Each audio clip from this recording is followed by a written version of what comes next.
Are you curious to see how you guys match up against the Sixers? Kind of two potentially good young teams, different conferences. Yeah, I think it'll be exciting. There's a lot of good teams out there, and so it's always exciting to get out there and play. But with young high draft picks and teams going at each other, I think that's always a little extra fun. Did you see the game last night against the Clips? I have not watched it yet. I'll watch it today. Embiid, Let me get out of here. We'll make it quick. Embiid was, I think, 32 and 16 last night. I saw some highlights on SportsCenter when I got home. He's a pretty good basketball player, but they got a lot of some. I mean, the way Simmons is playing right now, and JJ shooting the ball, they're doing some good things over there. Covington, I saw, had a big night. But again, I haven't watched the game yet, so it's gonna be a good challenge for us. How big was it to win last night? Just complete the trip with a victory. It was helpful. Our guys, I thought, played really hard the entire trip. I thought they played, they competed to a level where we gave ourselves a chance in each game. We didn't play well enough to win against playoff teams in the Eastern Conference, but we were there for part of the games. So it was nice to play that hard and get that experience, and then at least get one win on that trip. Try to build a little bit of momentum coming home. Luke, how happy were you to hear that the three UCLA players are coming back, so as to maybe ease Lonzo's mind a little bit? Yeah, I mean, I'm happy for them. I mean, they're college kids. It's got to be kind of a little scary for them to be in another country and not know what's going on. So obviously, I'm happy whether it's them or any college kids returning home. And I think Lonzo's handled it well. So he happy for him. Obviously, that his brother is home and safe and everything else. Yeah, it's been kind of surreal to see that become a international incident involving his brother, given everything else that's gone on with that. Yeah, it's there's a lot of stories that I don't understand that get the publicity that they get. Young college kids made some mistakes. It happens in life. But like I said, I'm glad to hear they're coming back home. Look, what do you think has allowed Jordan Clarkson to be so efficient and consistent this season so far? I think he's done a nice job of kind of just. Well, one, it started with the way he worked this offseason. He was another one of these guys that really dedicated his offseason to taking his game to another level. And then I think he struggled a little bit early on in training camp in the preseason with what we were trying to do and how we want to play. I think he's done a nice job of just simplifying what we're asking him to do, and I think he obviously has the skill and the ability to be that type of scorer. And now that it's, he's doing it within a certain role of what we're asking, I think he's having an easier time understanding that and having success with it. Can you specify what's that simpler role? He also talked about that. We don't want him dribbling 15 times. Okay. He's going to be a big part of our offense, and he's a big part of our scoring threat. But we want him making quick decisions. And we run a lot of stuff for him, so we trust him to make passes when he gets double teamed or blitzes. And if he's open, he can shoot the ball. One or two dribbles, he can shoot the ball. Besides that, we want him to get off of it and put pressure on the defense from coming off pin-aways and cutting off ball, things of that nature. So it's a work in progress, but he's doing a good job with it. On a team that doesn't have a lot of scorers, at least right now, do you think that bigger role for him that suits him, and it's something that's allowed him to blossom a little bit? Yeah, I think he's naturally a scorer. I think he really enjoys that part of the game. We've needed his scoring a lot, and I think he's done a very nice job of stepping into that role. And finally, how do you balance that not trying to dribble too much with also him being the point guard in the second unit at the same time? I mean, we keep it pretty simple. We tell him to quit doing it when he does it. Okay. So we show it in film, and We show him what it, even on possessions, if he scores it, if he dribbles 15 times first, it still deflates the way that we're trying to play. And he knows that.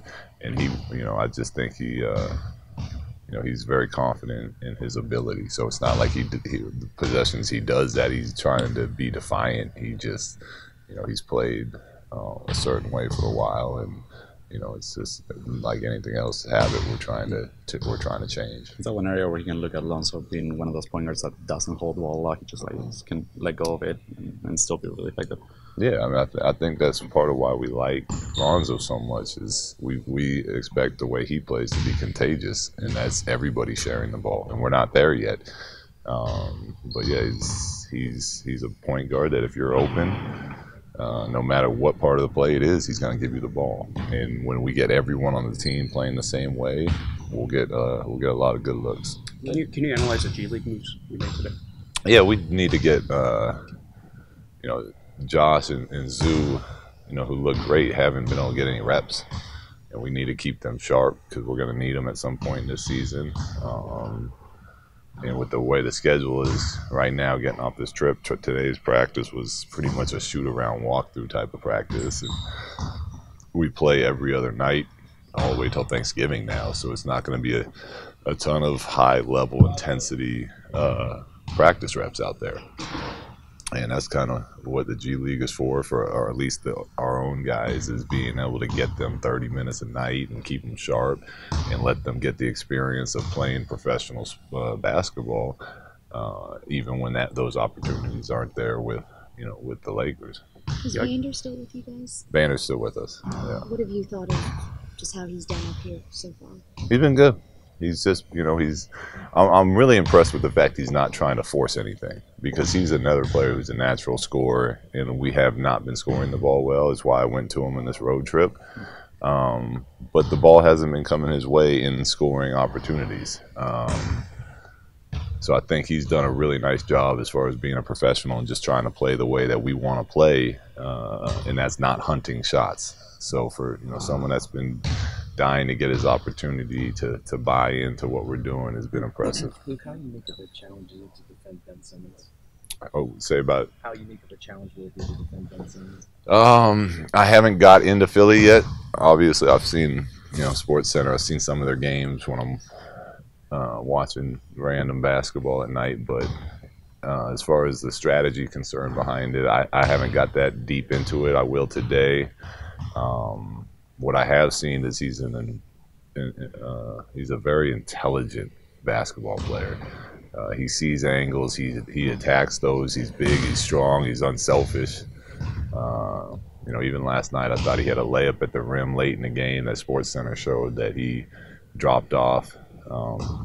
To his big man. It's just plays like that are winning basketball plays, and they become contagious, and he's got the size and strength to take advantage of the stuff that he sees. You're about a month in. What strides have you seen from Brandon so far in the season?